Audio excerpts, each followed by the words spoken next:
Want to know how to get out of the trap, the one that you feel that you're stuck in right now as a parent worried about your child's weight and eating habits? Here you go. Name one thing that's going well with your child, not their weight, not about their eating, one thing, anything at all. And if your brain just went blank or jump straight to a list of what's wrong, that blank space, it's the trap. And there is a way out of it.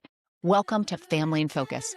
I'm Dr. Wendy Schofer, the pediatrician helping parents lead meaningful change without harm. Here we focus on the connection and practical shifts that help families thrive at every size. Let's get started. So here's what's actually happening the moment someone tells you that your child's weight or eating habits need to change. Inside in your brain, your focus narrows down. It narrows down hard. Suddenly, all that you can see is the risk, the danger, and the gap, the distance between where your child is right now and where you've been told that they're supposed to be. And once we're staring at that gap, well, as far as our brain's concerned, that's all that's there. We just see that big distance, the distance that we need to go. We stop seeing the kid who made us laugh, who's artistic and creative, who's the biggest helper. We stop seeing the whole child and we start seeing what it is that someone says that they're not doing. And that narrowing feels really responsible. It feels like good parenting, like helping them survive and be healthy. And it feels like, well, we're finally taking it all seriously, but it's actually the thing that makes us get stuck. This idea really morphed from a book called The Gap and the Gain by Dan Sullivan and Benjamin Hardy. And it's a concept that really changes everything when you apply it to families. So the gap is comparison. So you measure against an ideal where you should be, where they should be. And then the question really becomes, well, what is the ideal? What is the ideal weight? What is the ideal health status? What is the ideal condition or relationship? Well, big surprise, it moves. You never actually arrive. You're always falling short. You always feel like you're failing. Welcome to modern day life and the comparisons that we are making each and every day of our lives, thinking that there's something more, there's something healthier or better that we need to try and do. Gain is when you measure against where you started. You look back and you see, well, how far you've actually come, what you've become. You see the growth. You see the progress that is very real. And so now I ask you to picture that with your child.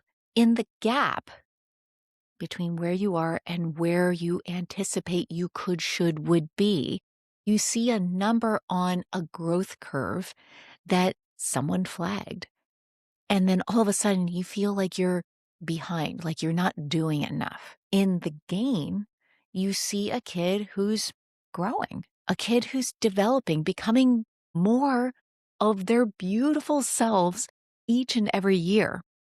You see what's working. You see the foundation that is already there, what you've already been building with them for years. You cannot build on a foundation that you refuse to look at, that you completely overlook looking at what still needs to be done. You can't grow what you don't acknowledge is already built and growing. You need to know where your foundation is.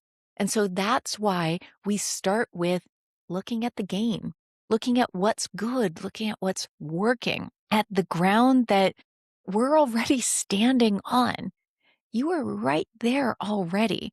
This is not some kind of like deflection or feel good detour.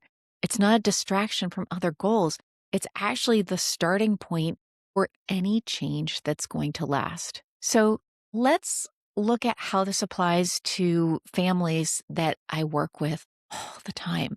I work with parents, well, they have one child who's bigger, and perhaps they have another child who's smaller.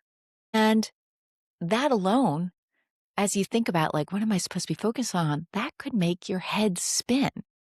So within the same family, they're being told to dial the weight up on one child and dial it down on another.